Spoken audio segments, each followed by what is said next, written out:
ከጊዜ ወደ ጊዜ እልህ እየተጋባች የመጣችው ቤሪ ልጇ ልትጠይቃት ወደ ቤቷ በመጣች ጊዜ የቀድሞ ባለቤቷን የቤት የበር ቁልፍ ከቦርሷ ውስጥ ከሰረቀቻት በኋላ የትኛዋ ትክክለኛውን ውሳኔ ወሰነች? እውነተኛ ታሪክ። ጸሐፊ ስደተኛው ጋዜጠኛ። ታሪኩን እስከ መጨረሻው ያድምጡት። ናፍቆት ሚዲያ የተለያዩ እውነተኛና አስተማሪ ታሪኮች የሚቀርብበት ናፍቆት ሚዲያ። አይተው ሲጨርሱ ለሌላው እንዲደርስ ሰብስክራይብ፣ ላይክ፣ ሼር ማድረግዎን አይዘንጉ። ናፍቆት ሚዲያ።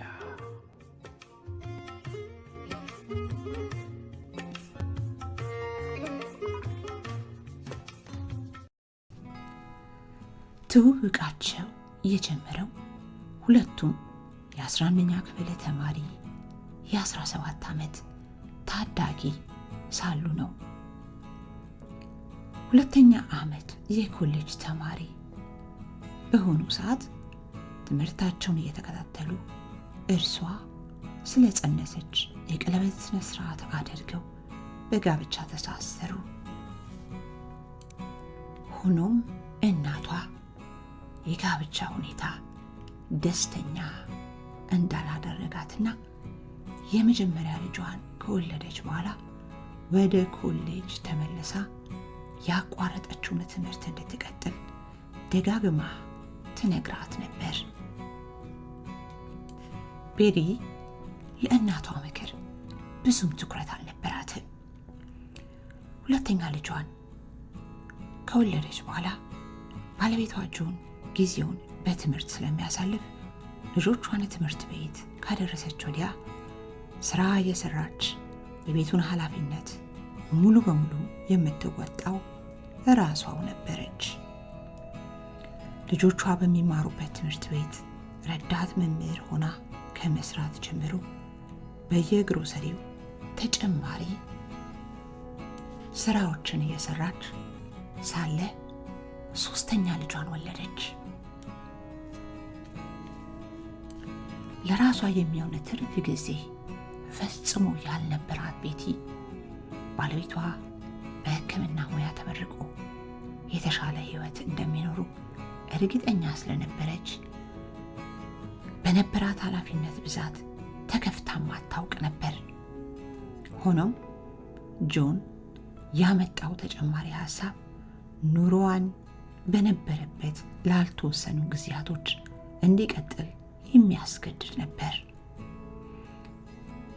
ከሕክምና ይልቅ ሕግ ወደ ዩኒቨርሲቲ ተመልሼ ለእኛም ሆነ ለልጆቻችን ጥሩ ገንዘብ የሚያስገኝ የራሴ የሆነ የሕግ ቢሮ ከፍቼ ጥሩ ኑሮ ሊያኖረን ስለሚችል ለምን ወደ ኮሌጅ አልመለስም የሚል ሐሳብ ይዞ ብቅ አለ።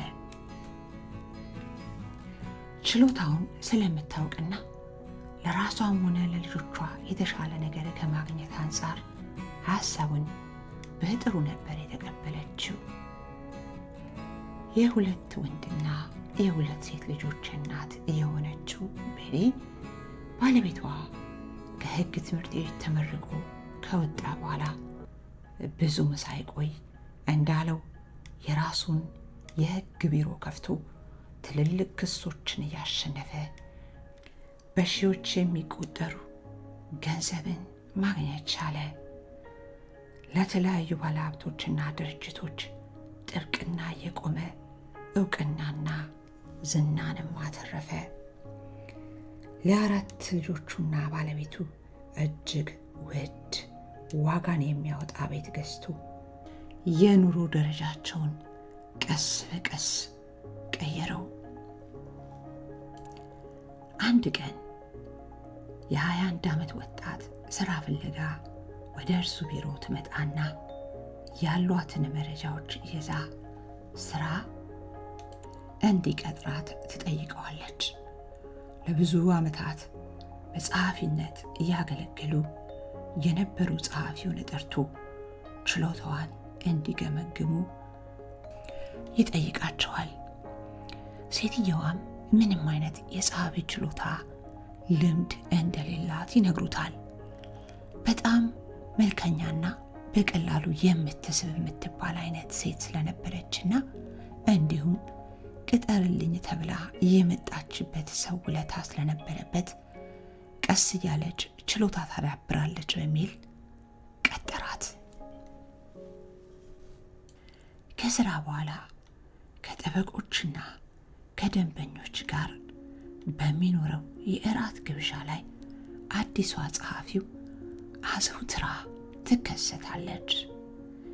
ቢሮ ውስጥ ሙሉ ቀን አብረው ያሳልፋሉ።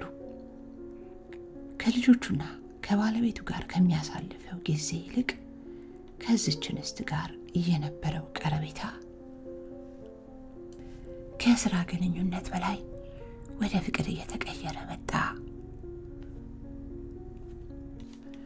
ጆን በሷ ፍቅር መጠመዱን ስታውቅ ከባለቤቱ ጋር ፍቺ ፈጽሞ እንዲያገባት ጥያቄ ያቀረበችለት።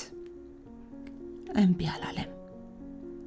ፍቺ ለመፈጸም ያስችላሉ ያላቸውን መንገዶች ሁሉ ተጠቅሞ ከንብረቱና ከሀብቱ ውጪ ለማድረግ የተማረውን ሕግ ተጠቅሞ ብዙ ርቀት ሄደ።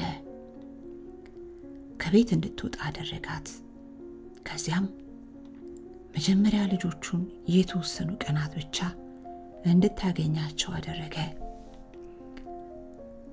ንብረት እኩል የመካፈል መብት ከሌለኝ በስተቀር ፍቺው ላይ አልፈረምም ስላለች ከአሜሪካ ግዛት ውጭ ሄዶ ከአዲሱ ፍቅረኛው ጋር ጋብቻ ፈጸመ።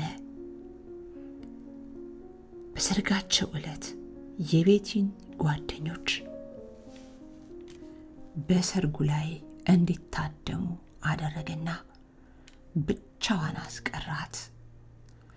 ጉዳዩን ወደ ፍርድ ቤት ስትወስደው ጠበቆቿን በልዩ ጥቅም እየደለለ ሂደቱን ያስተጓጉለዋል። በመጨረሻም የሚቆምላት ጠበቃ ስላላገኘች ለራሷ ጥብቅና ቆማ በፍርድ ቤት ቀረበች። ዳኛው ለቀድሞ ባለቤቷ ወዳጁ ስለሆኑ ሕግና ስርዓትን ያልጠበቀ ክርክር ለማድረግ ሞክረሻል በሚል የመከራከሪያ ሐሳቧን ውድቅ ቢያደርጉትም የፍቅር ግንኙነትን ከጀመሩበት ጊዜ አንስቶ ከመንግስት የምግብ ድጎማ ጭምር እየወሰደች ያተረፈችውን ትዳር እኩል ንብረት መካፈል መብት ይገባኛል በማለት ያስረዳችበት መንገድ ትክክል አይደለም በሚል ክሱን ውድቅ ያደርጉት እንጂ ልብ የሚነካው ታሪኳ ፍትህ እንዲዛባ ማድረጋቸው ትክክል እንዳልሰሩ ያውቁ ነበር።